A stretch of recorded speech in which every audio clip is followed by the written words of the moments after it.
Chargesheet দিতেও ব্যর্থ CBI, ফের পথে নেমে প্রতিবাদ। করুণাময়ী থেকে স্বাস্থ্য ভবন পর্যন্ত বিভিন্ন সংগঠনের মিছিল।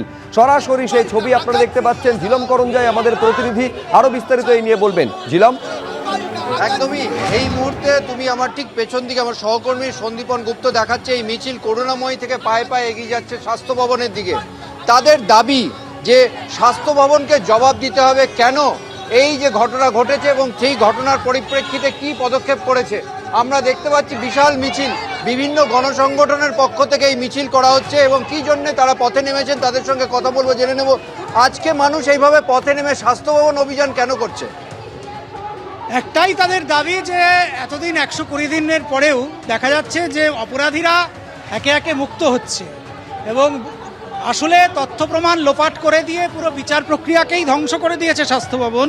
তার বিরুদ্ধে স্বাস্থ্য ভবনের জবাব চাওয়ার জন্য আজকে এই বিক্ষোভে সামিল হয়েছে বিভিন্ন অংশের মানুষ।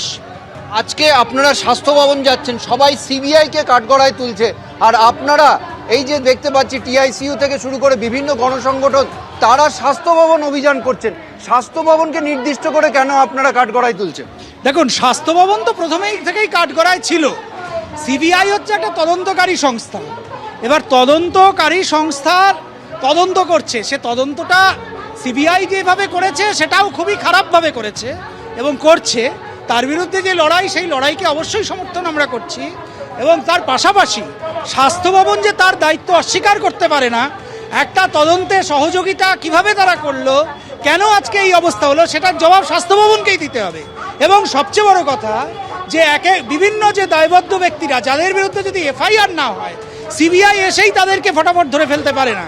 এর একটা নির্দিষ্ট প্রক্রিয়া আছে। স্বাস্থ্য ভবন আজ অব্দি কারোর বিরুদ্ধে এফআইআর করেনি। অর্থাৎ স্বাস্থ্য ভবন এখন অবধি নির্দিষ্ট কোনো পদক্ষেপ করেনি।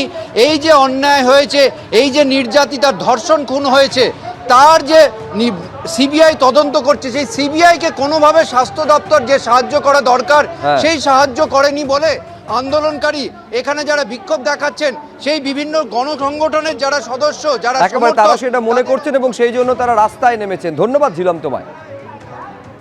এবার সিবিআই এর হাতে গ্রেফতার কালীঘাটের কাকু। প্রেসিডেন্সি জেল থেকে শোন অ্যারেস্ট দেখালো সিবিআই। জেল থেকে ভার্চুয়ালি আদালতে সুজয় কৃষ্ণ ভদ্রের হাজিরা। আরেকবার আপনাদের বলবো, এবার সিবিআই এর হাতে গ্রেফতার কালীঘাটের কাকু। প্রেসিডেন্সি জেল থেকে শোন অ্যারেস্ট দেখালো সিবিআই। জেল থেকে ভার্চুয়ালি আদালতে সুজয় কৃষ্ণ ভদ্রের হাজিরা।